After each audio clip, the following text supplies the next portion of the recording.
Hi எல்லாரும் எப்படி இருக்கீங்க? நான் தான் உங்கள் சுபத்ரா அருண்குமார். இன்றைக்கி என்ன வீடியோனா, இன்றைக்கி வந்து இது ரம்ஜான் அன்னைக்கு எடுத்த வீடியோ. எல்லாருக்கும் ஹாப்பி ரம்ஜான். இந்த வீடியோ என்னைக்கு நான் போஸ்ட் பண்ணுறேன்னு தெரியல.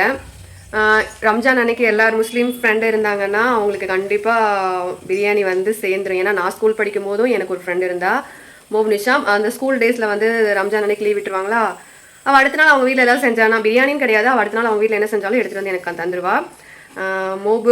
மோபுனிஷா அவள் பேர். அவள் தங்கச்சியும் என் கூட தான் படித்தா. அவங்க வீட்டில் 4 பொண்ணு தான். 4 பேருமே எங்களுக்கு நல்லா தெரியும். இப்போ கூட நான் அங்கே போனேன்னா அவங்களுக்கு போய் பார்த்துட்டு வருவேன். மோபுனிஷா, இனிய ரம்ஜான் வாழ்த்துக்கள். மனிஷா, மெகர், முஸ்திரி, அவங்க 4 பேரும். ஓகே, இன்றைக்கி வந்து என்னென்னா, இன்றைக்கி நிறையா பேர் வீட்டில் பிரியாணியாக இருக்கும். ஆனால் எங்கள் வீட்டில் வந்து இன்றைக்கி தயிர் பச்சடி. இது நான் ரெகுலராக செஞ்சுருக்கேன். அதாவது என்ன குழம்பு வைக்கிறதுனே தெரியாத டைமில் வந்து இதை நாங்கள் செஞ்சு சாப்பிட்ருக்கோம். சூப்பராக இருக்கும். என் பொண்ணுக்கு எங்கள் அம்மாக்கெலாம் ரொம்ப பிடிக்கும். இன்றைக்கி அதை எப்படி செய்யலான்னு பார்க்கலாம். சிம்பிளாக தான் இருக்கும், ஆனால் டேஸ்ட் வந்து அவ்வளோ சூப்பராக இருக்கும்.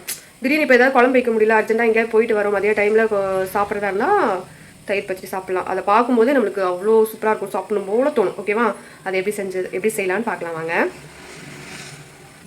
ஃபஸ்ட்டு வந்து அதுக்கு என்னென்ன தேவையான பொருள் அப்படின்னு சொல்லிட்டு நான் காமிச்சிடுறேன். அதுக்கு தேவையான பொருள் வந்து ஃபஸ்ட்டு தயிர். நான் 1/2 லிட்டர் தயிர் வாங்கியிருக்கேன். தயிர், வெண்டைக்காய், தக்காளி, வெங்காயம், காஞ்ச மிளகாய், இது வந்து தேங்காய், இது வந்து கொத்தமல்லி. தேங்காய் வந்து நம்ம துருவி போட்டால் நல்லாயிருக்கும். எங்கள் வீட்டில் அந்த துருவுறது எதுவுமே இல்லை, அதனால் நான் அரைச்சி தான் வச்சுருக்கேன். அரைச்சி போட்டாலும் நல்லா தான் இருக்கும்.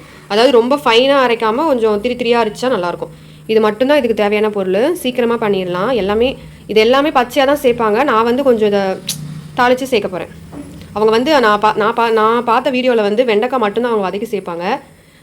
நான் வந்து இது எல்லாமே கொஞ்சம் எண்ணெயில் போட்டு இது பண்ணி தான் சேர்க்க போகிறேன். இது நான் ரொம்ப நாளாக செஞ்சு சாப்பிட்ருக்கேன். சூப்பராக இருக்கும். வாங்க எப்படி பண்ணணுன்னு பார்த்துடலாம். வாங்க எப்படி செய்கிறதுன்னு பார்க்கலாம். நான் வந்து குக்கரில் வந்து சாப்பாடு வச்சுட்டேன்.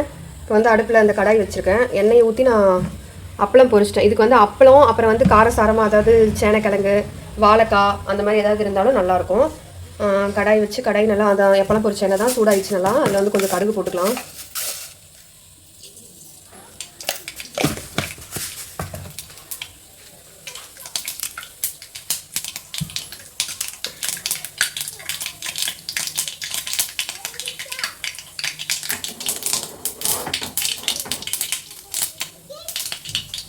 கடுகு நல்லா பொடிஞ்சிருச்சு. அப்புறம் காஞ்ச மிளகாய்,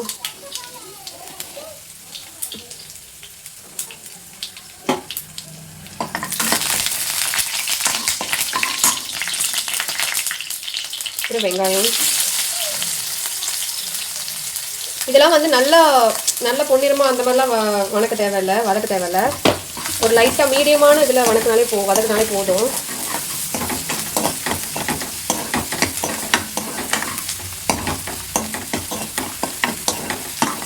வெங்காயம் இந்த ஸ்டேஜில் நம்ம தக்காளி போட்டுடலாம். இது எல்லாமே பச்சையாக தான் ஆட் பண்ணாங்க. சரி, நான் கொஞ்சம் எண்ணெயில் போட்டு சாப்பிட்டா நல்லா இருக்குமேன்னு சொல்லிட்டு நான் இது பண்ணுறேன். தக்காளி போட்டுக்கலாம்.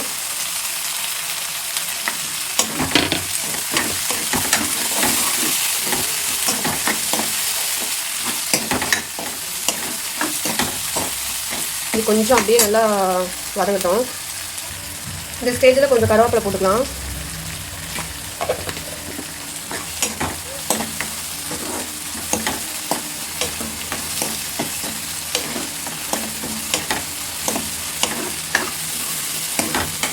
இதுவே போதும். இது அப்படியே எடுத்து நம்ம இந்த தயிரில் கொட்டிடலாம்.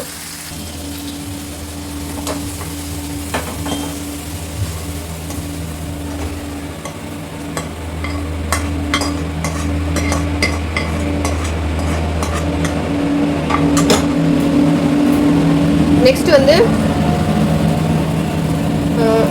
அடுத்தது வந்து கொஞ்சோண்டு எண்ணெய் ஊற்றிக்கலாம்.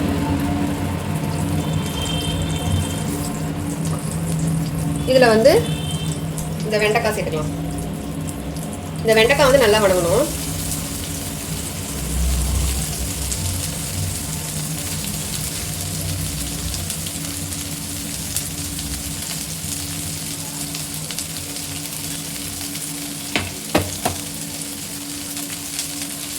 இதை வந்து நல்லா வதக்கிக்கலாம். நல்லா வதங்கட்டும் வெண்டைக்காய். வெண்டைக்காய் நல்லா வதங்கட்டும்.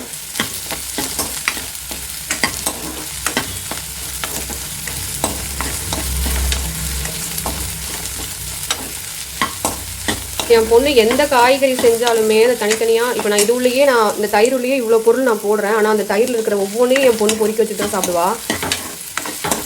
நானும் எவ்வளோ சொல்லி பார்த்துட்டேன், எல்லாமே சாப்பிட்டா தான் பாப்பா நம்மளுக்கு சத்து அப்படின்னு சொல்லிட்டேன். நான் அதை கொஞ்சம் கூட கண்டுக்க மாட்டேங்கிறான். என்ன பண்ணுறது, இந்த காலத்து பிள்ளைங்க எல்லாம் அப்படி தான் இருக்குது. இது ஒரு அரை வேக்காடு வெந்துருச்சு. இப்போ வந்து லைட்டாக உப்பு சேர்த்துக்கலாம்.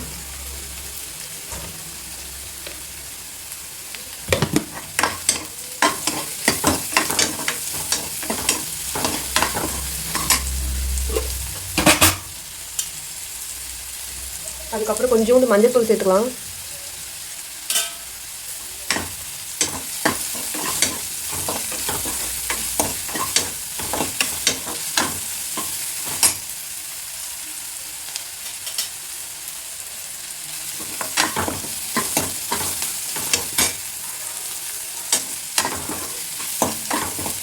இன்னும் கொஞ்ச நேரத்தில் இது நல்லா வதங்கிடும். ஓகே, இது நல்லா வதங்கிருச்சு. இப்போ இதை அப்படியே எடுத்து இந்த தயிரில் சேர்த்துக்கலாம்.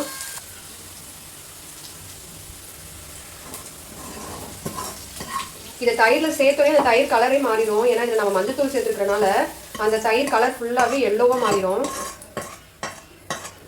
ஓகே, இதில் வந்து மீதி இருக்கிற தேங்காய்,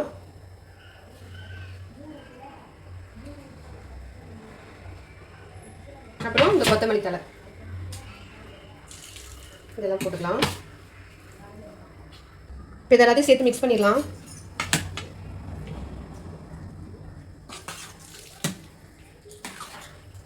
தயிர் பச்சடி ரெடி.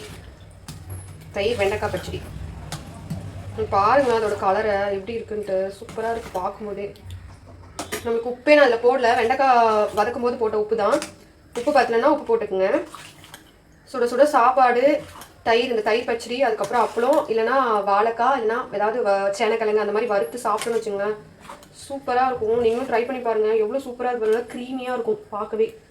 எப்படி இருக்குது பார்த்தீங்களா? அதுக்கு நம்ம சாப்பிடும்போது அந்த நடுவில் வந்து அது கடி படும்போது நல்லாயிருக்கும். நான் இதில் வந்து இதுக்கு கூட வந்து தாளிப்பில் வந்து கடலைப்பருப்பு, உளுத்து பருப்பு சேர்ப்பேன். என் பொண்ணுக்கு பல்லில் கிளிப்பு போட்டுட்டனால அதெல்லாம் கடிக்க முடியாதுங்கிறனால அதெல்லாம் ஸ்கிப் பண்ணிட்டேன். நீங்கள் வேணும்னா அதுவும் சேர்த்துக்கலாம், சூப்பராக இருக்கும். அவ்வளோதான், அந்த தயிர் பச்சடி ரெடி. எப்படி இருக்குது பாருங்கள், எவ்வளோ சூப்பராக இருக்குல்ல, நல்லா க்ரீமியாக.